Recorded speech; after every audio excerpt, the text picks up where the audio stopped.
Optel Kombersie, geskryf deur Shirley Robinson. 'n volledige korter audioboek in een sessie voorgelees. Agtergrond van Optel Kombersie. Tineke wil 'n ware lewensverhaal skryf oor hoe haar neef, wat ook 'n aangenome kind is soos sy biologiese ouers opgespoor en weer verloor het. En toe backfire dit gruwelik in haar gesig. As iets wat jy oor ander mense skryf, wat liefs nie rugbaar moet raak nie, uitkom, en jy het skuilname gebruik in jou storie, hoe beredder jy die saak? Ag, moenie eens probeer nie, is Tineke se lese na dese, want jy kan nie, daar was dalk 'n rede voor. Optel Kombersie 1. 'n vrou met 'n seentjie van ongeveer 4 kom deur die tuin aangestap. Tineke probeer desperaat om op die rekenaarskerm voor haar te konsentreer. Sy hoop om net eers haar laaste sin te voltooi en laat te tik, voordat sy moet aandag gee. Of beter nog, die paragraaf dalk. Mens verloor so maklik die draad van jou storie met onderbrekings. Sy het besluit, dit is nou of nooit. Sy wou so lank al hierdie verhaal vertel. Toe sien sy dat Rensa Publikasies stories vir hulle omnibusse soek en ook stories om voor te lees op die YouTube kanaal Afrikaanse liefdesverhale en stories, #audioboeke. Nie net van bestaande skrywers nie, hulle soek ook nuwes. Tineke is nou nie 'n splinter nuwe skrywer nie. Tydskrifte het al van haar kortverhale aanvaar, maar die storie wat sy nou probeer verwoord is anders. Dis 'n ware menslike drama, wat nou nie juist impak sal maak op die massa nie, maar wat haar so bitter na in die hart lê. 'n klein familiedrama. Dit gaan oor 'n aangenome seun, wat sy biologiese ouers opgespoor het, en toe weer verloor het voordat hy hulle eintlik gekry het.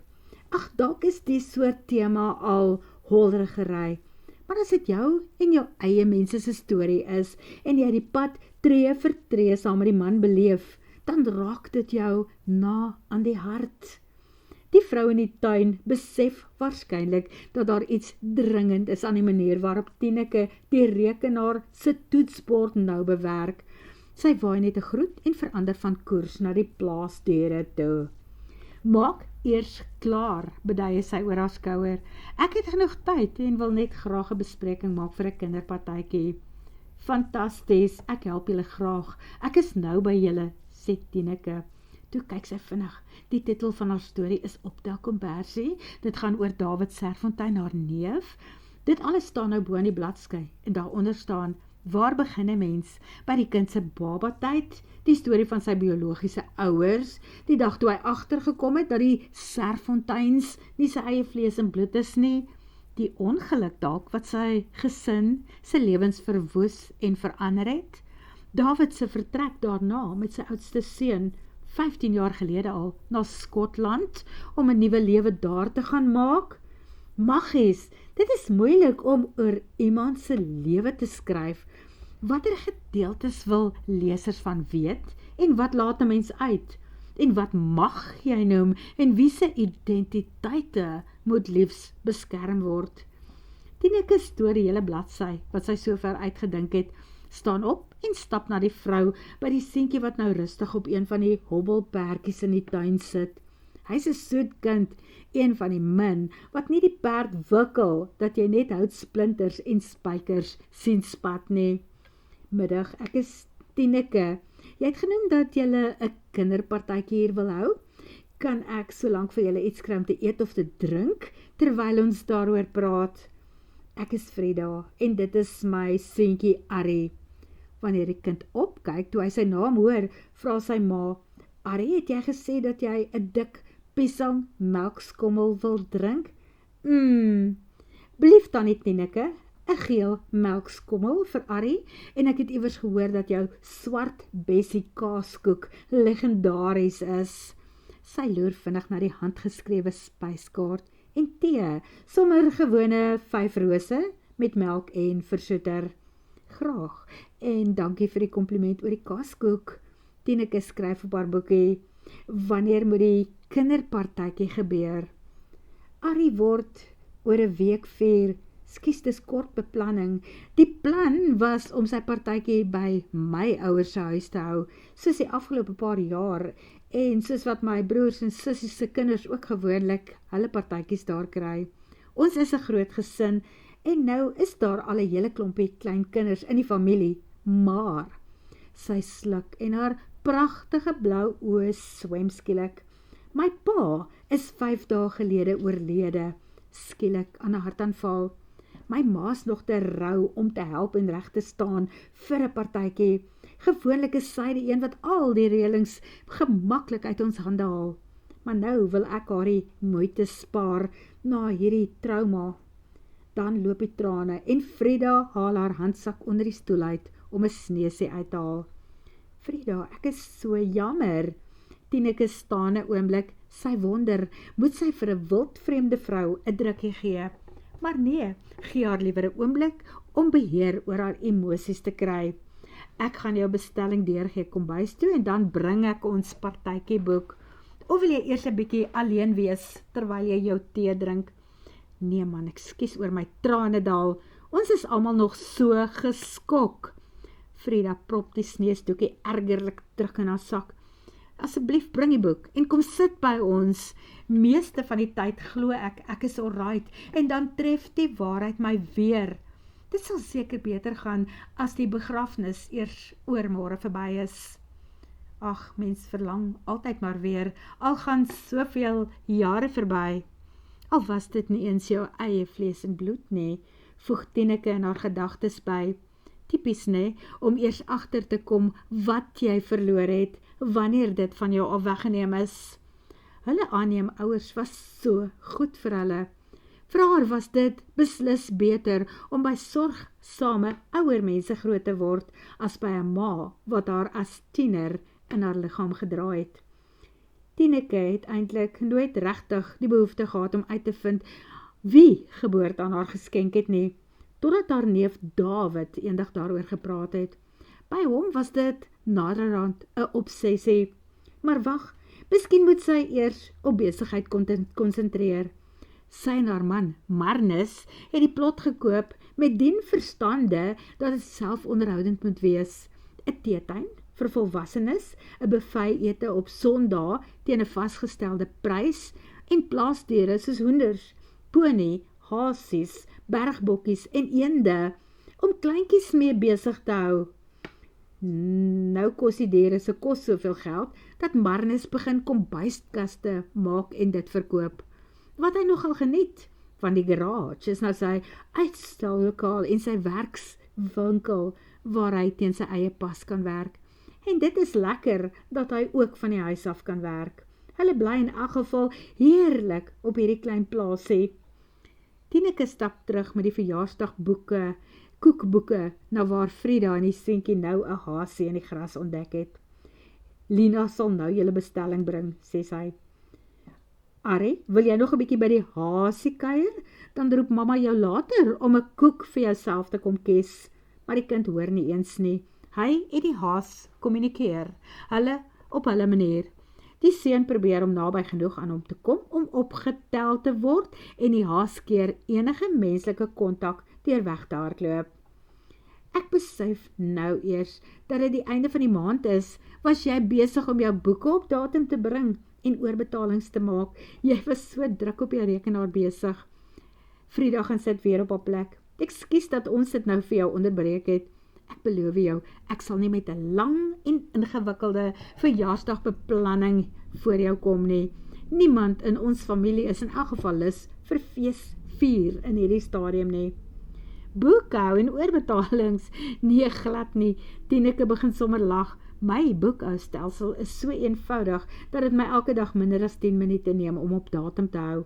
Ek skryf sommer so 'n ou storieetjie op die oomblik op die rekenaar. Is jy 'n skrywer? Frida kyk opgewonde na haar. Nee, Tineke is nie regtig lus om nou al vir mense te vertel van haar begeerte om hierdie spesifieke storie te skryf nie. Nou wat dan? Hou die vrou aanhou karring. Ag, ek teken sommer iemand se lewensverhaal op. Soort van, sê sy. Jou eie? Vra Frida. Nee man, my neef sin. 'n aangenome neef. Dit is sy storie. Hy het na sy biologiese ouers begin soek en hulle opgespoor en toe was daar 'n ongelukkige nadraai. Sê dit is maar eenvoudig waaroor dit gaan. Tineke maak het af met die waai van 'n hand. Vertel, dring Frida aan. Ag nee, wat man, ek wil jou nie daarmee verveel nie. Wat laat jou dink dat so iets my sal verveel? Ek verslind enige ware mensdramas. Buitendien, as jy voel dat dit nie goed genoeg is om vir my te vertel nie, hoekom dink jy sal ander mense dit wil lees? En hoekom dink jy gaan enige uitgewer dit dalk sal aanvaar? Wel, my man, Marnus, dink dit is 'n baie mooi storie. Tineke trek skouers op, maar dan is hy my man, en verseker nie baie objektief nie, en hy het ook vir David geken. Wel, dit is hoekom jy die storie vir 'n buitestander soos ek moet vertel, om daaroor te oordeel. As jou boek klaar is, wil ek in elk geval bitter graag die eerste mens wees om het te lees, sê Frida. Nee man, dit is nie eintlik 'n boek nie. Dit is sommer net 'n ou kort storieetjie. Maar ek sukkel nog met bladsy 1, kan jy glo? Tineke begin lag. Miskien wik en weeg ek te veel, hoe en wat. Maar ek weet dat ek eendag gaan spyt wees as ek nie hierdie storie neergeskryf het, terwyl dit nog vars in my geheue is nie. Wel, die beste is dalk om eers sulke los gedagtes te tik, sodat jy alles kan onthou, sê Frida. Ekskuus, ek skryf nie self nie. Ek is 'n onderwyseres soos my ma. Dis hoekom ek so 'n regte ou raadgewer is. Miskien is die raad sommer simpel en glad nie iets wat jy hoef te aanvaar nie. Wel, enige raad word in hierdie stadium met graagte oorweeg. Tineke gaan skud skuins langs haar en maak die verjaarsdagboek oop. Kom ons beplan jou kleinding se verjaarsdag. Frida, wat is jou van en selnommer? De Wet. Frida De Wet en dit is Arie De Wet, sy haar selnommer. Tineke is nog besig om besonderhede neer te skryf, toe Lina die gaste se bestelling bring. Hulle roep die seentjie nader, en terwyl Frida haar tee drink en haar kaaskoek eet, kies Arie 'n dinosaurus verjaarsdagkoek uit die boek en drink 5 slukkies van sy melkskommel. Daarna drafstap hy weg om 'n hen met 5 kuikens iewers te gaan vaskeer. Hy wil met sy 2 klein handjies aan hulle voel, beduie hy met besige vingertjies in die lug. Hoeveel mense sal julle vir die partytjie wees? Vra Tineke, nadat sy haar eers verlustig het in die knapie se energie. Daar sal 8 kleintjies van ongeveer Arie se ouderdom wees, sy maatjies, en dan 'n dogtertjie wat 'n bietjie ouer is. Dan so 5 van die neefies en niggies, beduie Frida, terwyl sy 'n wakende oog in Arie se rigting gooi. 6 van my eie vriendinne, en natuurlik my ma en 2 susters. My oudste suster sal my ma vir die dag saambring.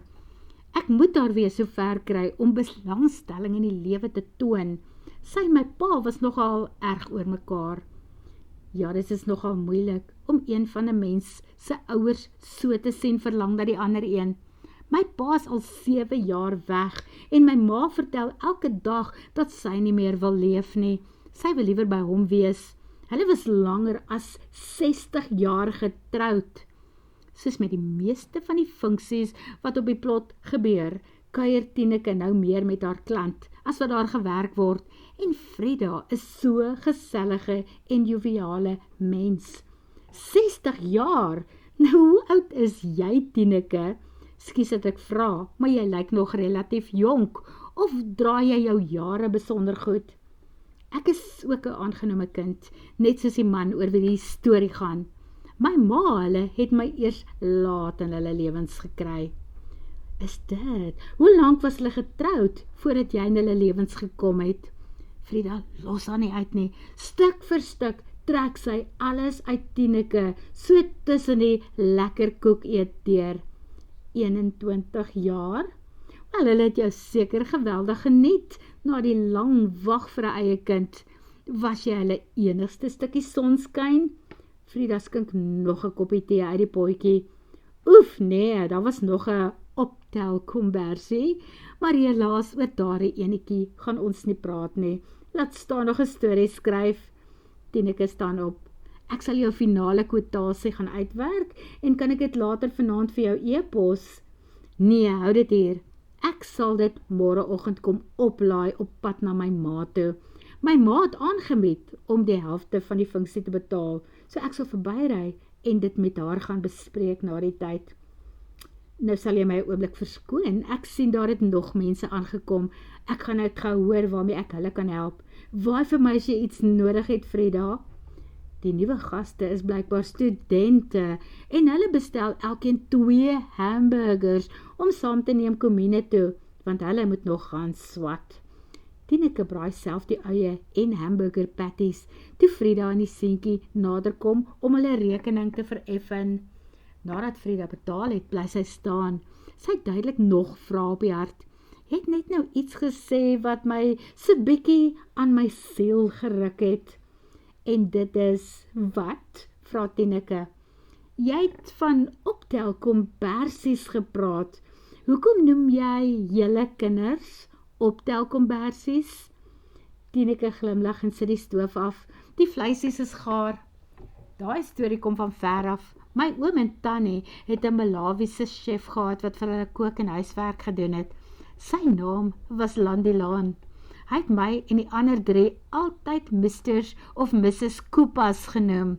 Toe ons jare later wou weet waar hy aan die oulike naam gekom het en wat Koopa beteken, het hy verduidelik dat dit 'n optel kombersie is.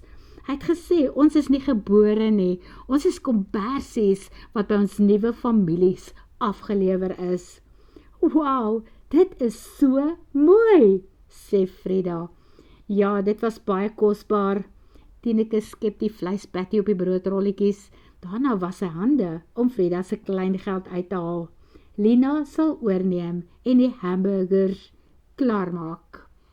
Optel kombersie 2. Op die kop 10:00 die volgende oggend kom Frida alleen deur die tuin aan.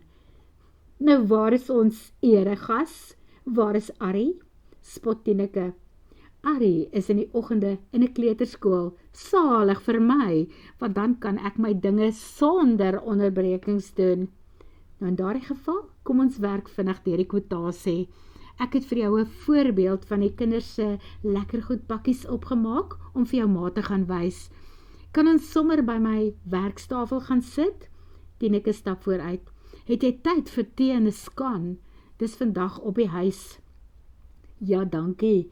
Raai ek reg dat jy verder aan David se storie geskryf het? Frida beduie opgewonde na die rekenaar wat oopgevou en aan op die tafel staan.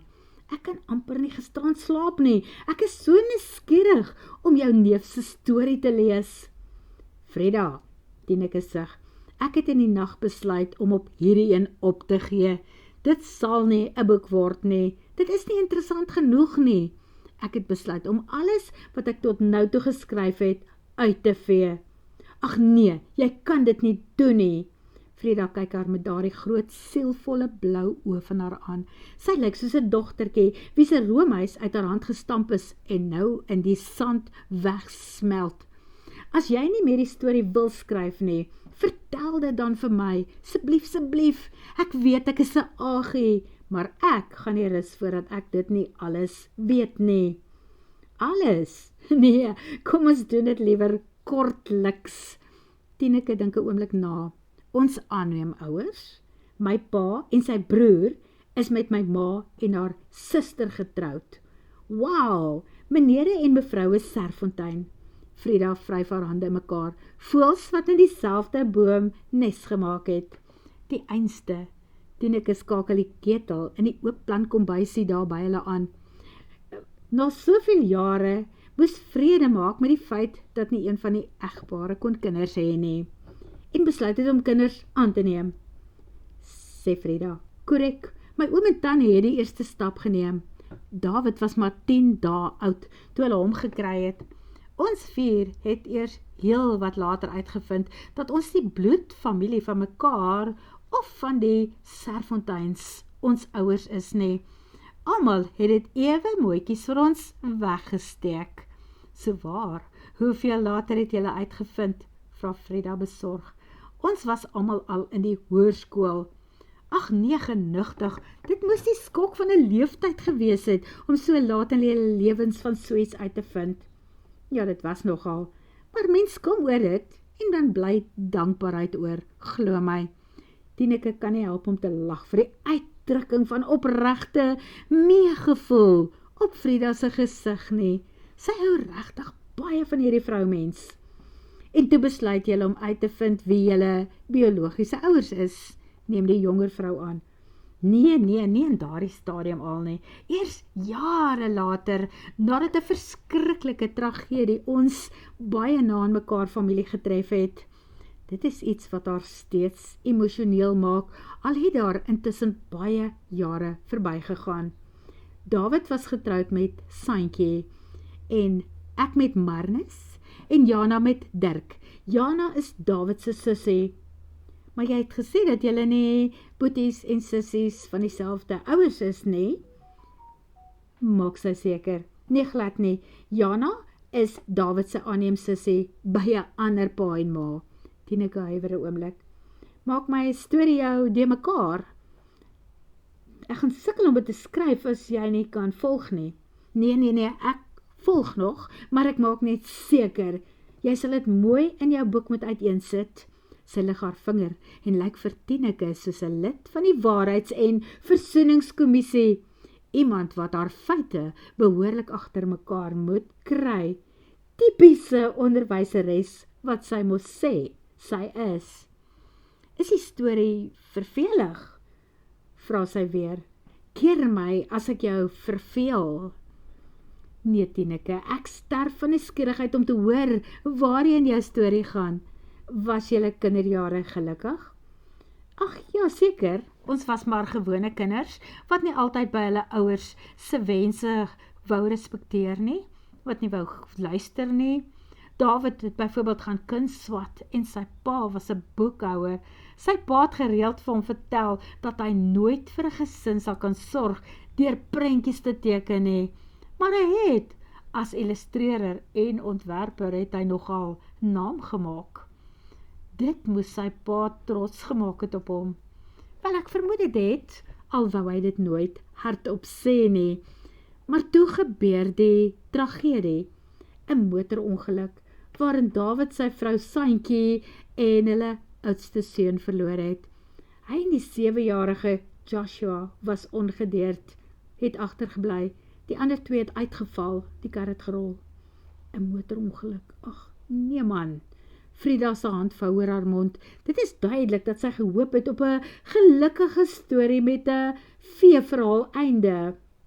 Pa en ma Serfontein het so gesukkel om hulle skoondogter se dood te verwerk, dat hulle glad nie geweet het hoe om vir arme David by te staan nie. En dit het vir hom gevoel asof hy stoksie alleen op die aarde is, en dat niemand hom verstaan nie. Hy het die feit dat hulle aangeneem is, verwyd. Hy was seker nie heeltemal verkeerd nie. Een mens kan nooit draai waardeur 'n ander gaan nie, selfs al is 'n mens bloedfamilie van mekaar. Een van my broers is byvoorbeeld 'n jagter, rof en besig. Lex is weer 'n sensitiewe sielkundige, wat sy polse saam met elke geval wil afkou. Vertel Frida so ietsie van haar eie familie ook. En my een sus is ewig beswaard. Aard na my ouers, wat alles so vrek ernstig opneem. En dan is my ander sus 'n grapkas. En jy, Frida, die 5de van die klomp, wonder Tineke. Wel, ek is redelik stabiel, 'n onderwyseres, net soos my ma. Dan frons Frida. Maar ons het nou afgedwaal. Vertel my liewer verder van jou neef, van David. Wel, ons is deur 'n aaklige Kersfees, 5 maande later na die ongeluk, en op Oujaarsaand, terwyl die klappers en vuurwerk vertonings deur Pretoria se hemelruim skeur, vertel my neef my, dat hy sy biologiese ouers opgespoor het. So waar, hoe doen 'n mens dit?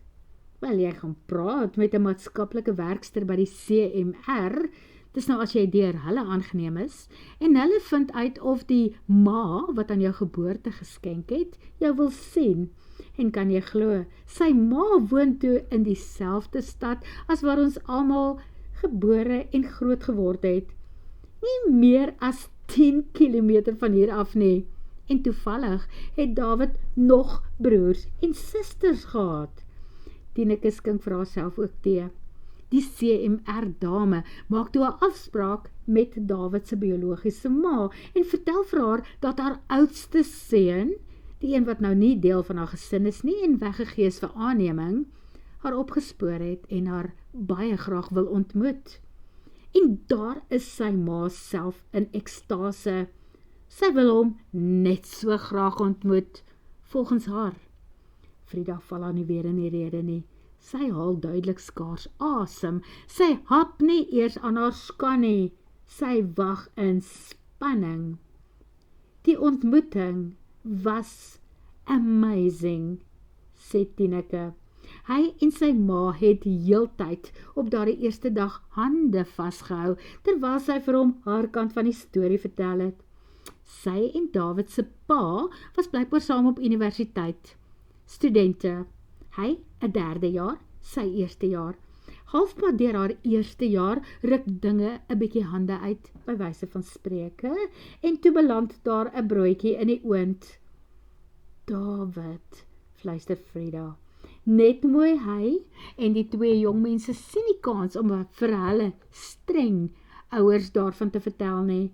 Daarom gaan kruip sy ma in 'n tehuis vir ongehuwde ouers en moeders weg. Sy sê vir haar ma, hulle sy's oor see. Sy laai die baba af, teken die kind af en verander haar kursus, sodat sy ook later onderwyser kan word. En so beland David as 'n optelkombersie in moeder Serfontein se arms, sê Tineke. En sy biologiese ma, is sy toe uiteindelik getroud? Ken jy haar naam en van? Ek weet wie hulle is, sê Tineke, maar sy gaan beslis nie die mense se eie name gebruik nie. Maar sy kan vir Frida sê, kan jy glo, dat die twee studente, David se biologiese ma en pa, toe uiteindelik met mekaar getroud is, en daar is nog kinders, so hy toe nog broers en susters gehad. Genade, dit is 'n sprokie, roep Frida skoon aangedaan uit. Toe kon hulle hom met oop arms in hulle huis ontvang, nadat hy hulle uiteindelik na soveel jare opgespoor het. Hy kon sy broers en susters ook seker toe leer ken. Nee, Frida, dit is toe nie hoe die storie geëindig het nie. David se ma gaan toe die middag van die ontmoeting huis toe, om die wonderlike nuus van hulle lang verlore seun aan haar man oor te dra. En daar freak hy uit. Onder geen omstandighede kan hulle die oudste seun aan die familie voorstel nie. Die ander kinders mag nooit van sy bestaan uitvind nie. Die skande van die verlede is heeltemal te groot. En buitendien, hoe vertel hulle dit vir die vriende, die bure, die mense by die kerk, die kollegas by die werk, daar waar sy skool hou? Hoe is so iets moontlik? Die arme David was seker verpletter, en daar rol Frida se trane. Tineke stuur vir haar 'n servet oor die tafel aan. Dis seker my pa se dood, nou is alles 'n verskoning om te begin huil, sê Frida. Ek en David het ook aanvanklik so gedink. Toe besluit ons, kom oor dit en gaan aan met jou lewe. Dit hoef jou nie te verpletter nie. Onthou dat sy biologiese ouers ook 'n lewe gehad het om te beskerm. Behalwe die familie, waar die pa beslis nie, dat sy kollegas en hulle kerkse mense van David moet uitvind nie. Die man is 'n gesiene ou in die samelewing en 'n ouderling in die Dopperkerk, om nie eens van sy titel te praat nie, 'n doktersgraad in een of ander rigting. Maar dit sal Tineke beslis nie vir Frida noem nie. Dit is onnodige inligting. En is dit die hele storie? Frida se mond val oop. Is dit toe waar alles eindig? Jep, dit is, fluit, my storie is uit. David en sy ma het vir so 'n tydjie kontak gehou, maar toe emigreer David en sy jongste seun, Joshua, Skotland toe. Hy het daar 'n pos by 'n advertensiemaatskappy aanvaar en Joshua is nou 'n beeldhouer daar. Maar hy het nooit sy hartvogtige pa leer ken nie en boonop het die vent hom verhoed om sy eie broers en susters ook te leer ken. Ek haat die man. Ek haat sommer die hele familie. Soveel skyn heiligheid, raas Frida. Sy blaas haar neus en drink haar laaste bietjie tee. Dankie vir jou storie, maar ek kan nie glo dat mense so agter baks kan wees nie. Ag, dis darm nie regtig agter baks nie. Hulle het net 'n geheim gehad wat hulle nooit wou gehad het, moet uitkom nie, sê Tineke. Wel, ek het van jou storie gehou. Skryf dit en laat die uitgewers besluit of dit bruikbaar is. Daarmee staan Frida op.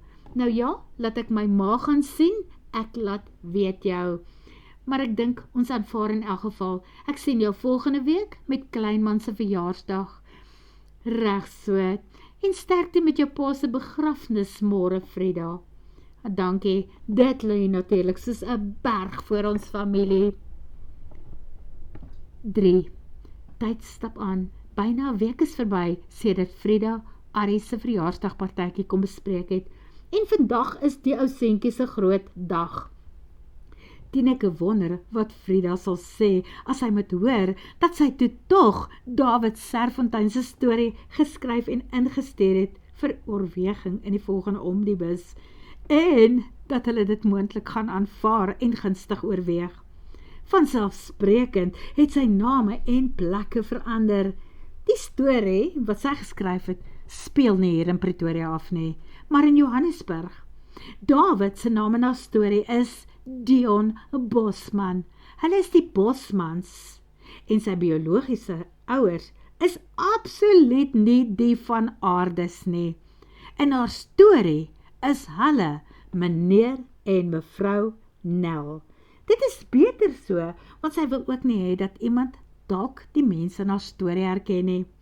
As dit afgekeer word, wat waarskynlik nie gaan gebeur nie, dan sal sy foto's bysit, dit mooi laat bind en vir David se seun Joshua 'n afskrif maak.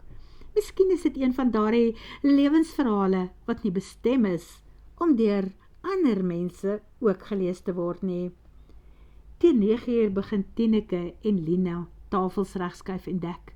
'n groot ronde tafel vir Frida se gaste en 'n lae tafel met klein stoeltjies vir die eregas en kleuters.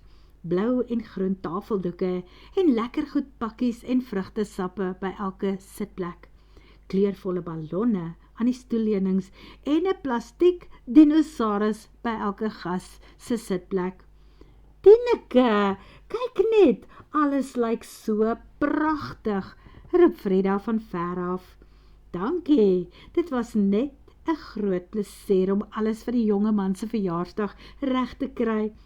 Veels geluk, ou kereltjie, en hier is vir jou 'n klein geskenkie met liefde van Tineke se teetuin af.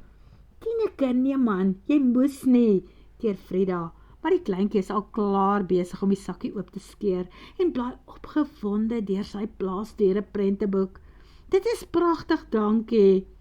Dit toe vertel, hoe gaan dit met jou storie? Wel, ek wag nog om te hoor, maar ten minste is dit nou geskryf en ingestuur. Veels geluk, ek hou duim vas vir jou, en ek sê dankie vir jou. As jy nie die storie uit my getrek het nie, sou ek seker nou nog daarop gebroei het. Nou het ek het maar geskryf op dieselfde trant as wat ek het vir jou vertel het. Dan sal dit goed genoeg wees. Gaan jy later weer iets skryf? Ag, moontlik. Dit gaan moeilik wees om nou iets te skryf wat ek nie self gesien of beleef het nie. Ag, dieselfde hier. En nou is ons ou familietjie maar eenvoudig sulke vervelige, voorbeeldige rotse in die samelewing. Mens wens partykeer dat daar net een ou klein geraampetikkie iewers in die kas wil uitspring, spot Frida. Wel, wees versigtig vir wat jy wens, spot Tineke. Ek het so baie aan julle gedink op die dag van jou pa se begrafnis Het alles toe darm reg afgeloop en gaan dit al beter met jou mamaatjie? Baie beter, dankie. Jy sal haar net nou self ontmoet, wanneer sy en my sis hier aankom. Die begrafnis was natuurlik maar soos die meeste begrafnisse. Hartseer, mooi toesprake van kollegas en mense met goeie herinneringe. 'n Pa wat mos in sy spore getrap het. Ek het toevallig een van my pa se begrafnisbriewe hier vir 'n vriendin wat nie die begrafnis kon bywoon nie. So as jy wil sien, kan jy vinnig daarna kyk. Wys my. Tineke stel nie regtig belang nie. Dit is net nog 'n kobaai briefie. Maar hoe sê jy dit vir iemand wat nog steeds so rou en seer is oor die dood van haar pa? Frida maak haar handsak oop, haal die dubbelgevoude A4 pamflet uit en sit dit in Tineke se wagtende hand. Wanneer sy dit regdraai om te begin lees, begin die woorde en die foto op die voorblad egter voor haar oë swem. Dit is tog heeltemal onmoontlik. So 'n bizarre streep kan die noodlot vir niemand trek nie. Sy kyk 'n oomblik weg en probeer daarna om te fokus. Die prentjie gaan verander, maar alles bly dieselfde, onveranderd. Bo aan die brief staan Dr. A.J. van Aarde. Onderaan staan 'n geboorte en 'n sterfdatum. Maar wat dit byna meer bizar maak, te bizar om te glo, is die feit dat sy in haar eie neef David Serfontein se gesig vaskyk. 'n Klein bietjie ouer weergawe, maar steeds haar neef se opvallende blou oë, die volmond, hare wat oor die jare weggetrek het van sy voorkop af, 'n rooierige neus wat wys dat hy ook nie kwaad was vir sy botteltjie whisky nie. Dit maak van die persoon wat die pamflet in haar hand gesit het, Frida met 'n ander van, dat haar nooiens van Aarde moet wees. Dan is sy David, haar neefie, sy eie bloedsuster. Tineke kan nie verder kyk nie. Sy plak die begrafnisbrief op die tafel neer. Hier moet sy wegkom, iewers elders weer tot verhaal kom, behalwe dat dit skielik wemel van mense om haar. Tineke, kom hier is my ma, sy's Julia van Aarde. Frida wis van niks. Sy is natuurlik haar vrolike, geselserige self. Ma en julle almal, ontmoet asseblief vir Tineke. Sy gaan dalk binnekort 'n gepubliseerde skrywer wees, as haar mini-verhaal in 'n omnibus opgeneem word. So waar, mevrou van Aarde kyk haar effens neus in die lug aan. Sy het waarskynlik 'n hele repertoire van prestasies van haar eie as onderwyseres. En 'n boekie in 'n omnibus verdien net 'n ligte erkenning. Haar man was immers dokter van Aarde, akademikus. Mevrou van Aarde vra, nou waaroor gaan jou storie? Nee, Tineke keer met die hand. Nie nou nie, ons mag nog nie daaroor praat nie, die boek is nog nie gepubliseer nie, en as sy kan, gaan sy nou definitief keer dat haar storie nie daarin is nie. Maar Frida laat haar nie deur Tineke se handgebare afsit nie. Ek gaan nie nou alles uitplaker nie, want jy moet die omnibus met Tineke se storie koop en dit self lees. Maar kortlik is dit die storie van studente wat jare gelede oor die tou getrap het en toe 'n kind vir aanneming weggegee het. Hulle kon nie met hulle ouers daaroor praat nie, want die skande was in daardie jare so groot om oor die tou te trap. Jy verdien al klaar die doodstraf as jy iemand op universiteit in jou eerste jaar gesoen het. Laat staan nog vry en babas maak. Dis spoor hy hulle jare later op en kom agter dat sy pa en ma uiteindelik met mekaar getroud is. Daar is ander kinders en hy kan nie wag om hulle ook te leer ken nie. Toe gebeur die antiklimaks. Sy bloody pa wil niks met hom te doen hê nie. want wat sal die mense sê? En sy ma staan by die ou skynheilige korrelkop se besluit. Net Tineke sien dat mevrou van Aarde se gesig so wit raak, soos die blouse wat sy onder 'n netjiese kortmou donkerblou baadjie dra. O magtig, kan mense so ongevoelig wees? Die jong man het tog die reg om te weet wie hy is en waar hy vandaan kom, wie sy bloedfamilie is. Die vrou langs mevrou van Aarde, waarskynlik Frida se ouer suster, met wie sy saamgery het, want nou kan Tineke die familietrek so duidelik, soos 'n watermerk by hulle almal raak sien. As jy eers weet waar en hoe om te kyk, kan jy dit glad nie meer mis nie.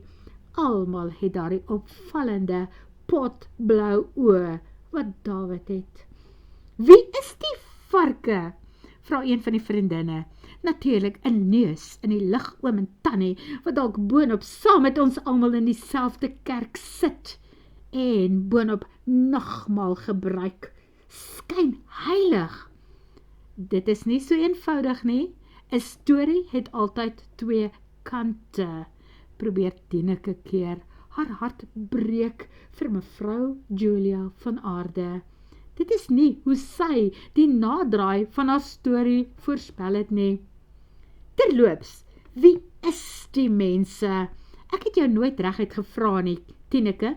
Sekerlik het jy gehoor wat hulle van was, wonder Frida ook nou. Nie een van die susters het gesien hoe hulle ma stilweg van skok op die stoel afsak en nou amper met haar gesig in haar hande sit nie. Nee, ek het nie regtig die van gehoor nie, toe gebruik ek maar Nel, prewel Tineke, meneer en mevrou Beenel. Dit is al wat ek van hulle weet, moet my asseblief nie verder uitvra nie.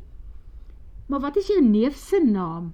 Ou sis maak net soos Frida, sy los nie iets as sy eers daaroor nuuskierig gemaak is nie. Kan ons dit asseblief liewers los? Ek moet gaan, sê Tineke. Ek weet wat was sy naam en van, roep Frida uit. Tineke het sy naam genoem en hy is nogal 'n baie bekende kunstenaar. Hy is David Serfontein. Ek het intussen sy illustrasies gegoogel. Hy het nogal bekendheid verwerf met sy werke en vele toekennings daarvoor ontvang. Maar wat was sy biologiese van? Jy het dit nooit genoem nie, Tineke. Nou, ek sê mos nou, en nou gaan ek julle kleinman se koek in die kombuis haal. Tineke vlieg om. As sy haarself nie onmiddellik uit die voete maak nie, slaan sy en mevrou van Aarde albei morsdood langs mekaar neer van skok. Hoe gebeur dit dat die enigste onbekende persoon vir wie hy die storie vertel het, toe eintlik 'n naaste bloedverwant van jou hoofkarakter is? En nou is hier 'n hele blik vol wurms oopgesny en die goed kriool die wêreld vol. So beland jy in dryfsand en sak tot oor jou kop daarin weg. Sy en haar groot mond. Tineke staan in die kombuis en snak na asem. Sy sal beheer oor haarself moet neem en gaan voorgee dat absoluut niks buitengewoon aan die gang is of gebeur het nie. Maar die oomblik waarop sy Arrie se dinosauruskoek optel, staan mevrou Julia van Aarde reg langs haar en begin praat. Arrie, dit is afgelei van sy doopname. Die kind is ook gedoop, James Arnold van Aarde, en dan haar ma se van. Toe noem Frida hom Arrie. Frida, ons jongste, was haar pa se oogappel. Dit is hoekom hy die naam by die kind se doopname ingesluit het. Ek glo dit, jou Frida het nogal 'n sonskyn geaardheid. Ons het van die oomblik wat sy hier ingestap het, regtig geklik. Tineke is dankbaar dat die gesprek nie oor haar neef Dawid gaan nie. Maar dan smeek mevrou van Aarde, moet asseblief nie dat die waarheid by my dogters uitkom nie. James, dis nou my man, was so adamant daaroor. 'n tipiese Afrikaanse patriarg pa. Wel, wat sy gesin ten alle koste teen die aanslae van die lewe wou beskerm. Dit is te verstane, moenie bekommerd wees nie. Die plan was nooit dat Frida die storie eintlik by my moes hoor nie. Sy was toevallig hier toe ek begin swoeg het met die inleiding wat ek geskryf het. En sy het geen idee hoe naby die storie eintlik aan julle is nie, en sy hoef dit ook nooit uit te vind nie. Miskien kan ek die storie stop. Ek gaan die koek nou uitdra, dit raak swaar, verskoon my. Doen so, en dankie dat jy skuilname in jou storie gebruik het. Dit lyk asof die waardige dame gaan omdraai, maar dan stap sy saam met Tineke by die deur uit. Buite sit Tineke die koek op die tafel neer. Hulle steek kersies op, en terwyl almal sing, stap sy weer kombuis toe, om die dames se eetgoedjies te gaan uitdra. Sy dog mevrou van Aarde is nou buite by die ander gaste, maar toe Tineke in die kombuis kom, het sy weer saam teruggedrafstap. Toe vra sy, waar is hy vandag? Waar is my oudste seun? Haar skraal lyf begin effens ruk. Weg is die waardigheid en daai sweem van snobisme. Ek wil bitter graag weer met hom kontak maak. Nou dat James nie meer met ons is nie, om 'n stokkie hiervoor te steek nie. Ek en David het gereeld in die middag saam gaan koffie drink. Hy het vas geglo dat dit net 'n kwessie van tyd sou wees, dan sou sy pa, James, ook by ons aangesluit het. Maar James het nie. Hy wou nooit sy oudste seun ontmoet nie. Inteendeel, hy het my naderhand gedwing om later ons twee se afsprake te kanselleer. James was 'n ander soort man, stoere, boere, waardes. Hy kon homself nooit vergewe vir David se ontstaan nie. Eintlik was dit seker vir my wat hy kwaad was. Hy voel seker dat ek hom verlei het. Julia bly 'n oomblik stil, en toe skud sy haar kop. Dit is duidelik dat sy nie mooi weet hoe om daardie sin verder te voltooi of meer te vertel nie. En het jy hom vergewe? Vra Tineke versigtig. Dit is duidelik dat jy nie altyd met Dr. James van Aarde saamgestem het nie.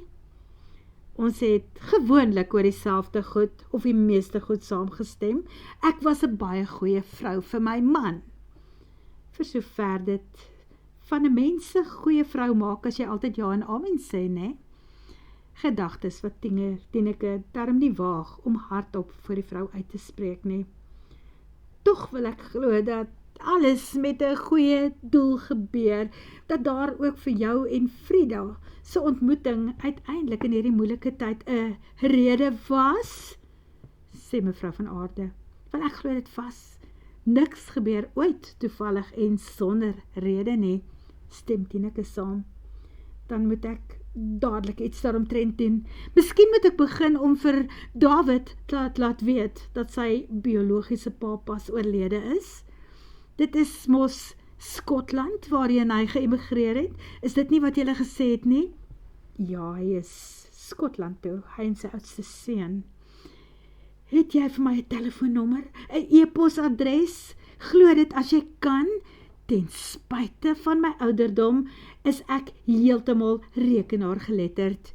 Ons kan dit maar een dag op 'n slag hanteer, ek en David, mekaar weer stadig, maar seker beter leer ken, totdat ek reg is om hom een of ander tyd aan die kinders voor te stel. Miskien kan ek vir hom gaan kuier, dalk wil hy weer terugkom Suid-Afrika toe. Tineke huiwer. Hoe dra sy nog slegte nuus aan 'n ma oor? Sy vra, dink jy hy sal met my praat, Tineke, bereid wees om my te sien, as ek vir hom daar wil gaan kuier? Is hy nog kwaad vir my, omdat ek nie sy kant gekies het nie? Julia vertolk haar stilswye heeltemal verkeerd. David is vir niemand meer kwaad nie, antwoord sy, en ek dink hy sou jou met ope arms ontvang het, mevrou van Aarde. Dit is die soort persoon wat hy was, maar ek het slegte nuus. David is ook oorlede, sommer skielik, 'n hartaanval, 6 maande gelede. Dit is hoekom ek besluit het om sy storie te skryf. Ek is so jammer oor die slegtenis. Nee, dit is die laaste woorde wat ek ooit verwag het om te hoor.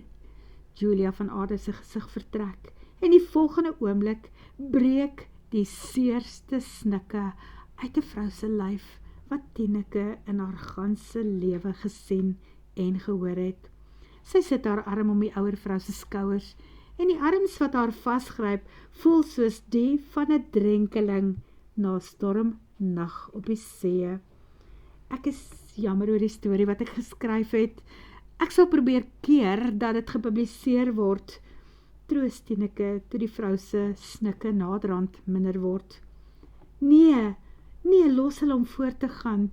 Ek skuld my arme Optel komberskind iets soos daardie, iets soos 'n huldeblyk.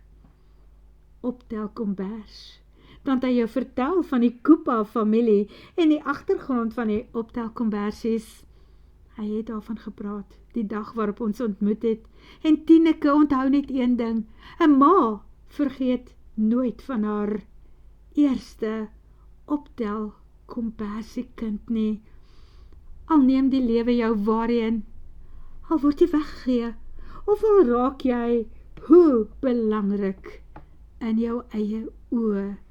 'n ma vergeet nooit. 'n maand later, Tineke wag op die lughawe vir haar klein neef Joshua Serfontein se vlug van Engeland af om te land. Langs haar staan Julia van Aarde. Soos 'n regte ouma kan sy nie wag om haar kleinseun te ontmoet nie. Sy is steeds waardig, al probeer sy hoe hard om nie haar gevoelens te wys nie. Maar dit is klein Arrie wat op een plek staan en trippel aan sy ma Frida se hand. En die ander vrouens daarby, sy susters, sy broers. Binne 10 minute gaan Arrie se neefie deur die hekke. Kom, dit gaan so lekker wees om nog 'n neefie te hê, al is hierdie neef meer 'n oom van hom. Hy's mos geseënd met 'n baie groot familie.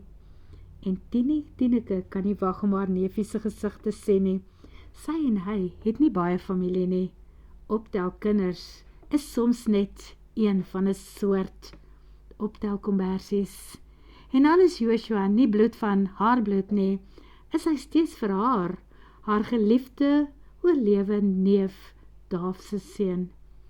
Hy weet van die Van Aardes, sy pa het hom vertel, en al ken hy die hele geskiedenis, verwag hy glad nie 'n verwelkomingskomitee van hierdie aard nie. Die einde. Dankie dat jy geluister het.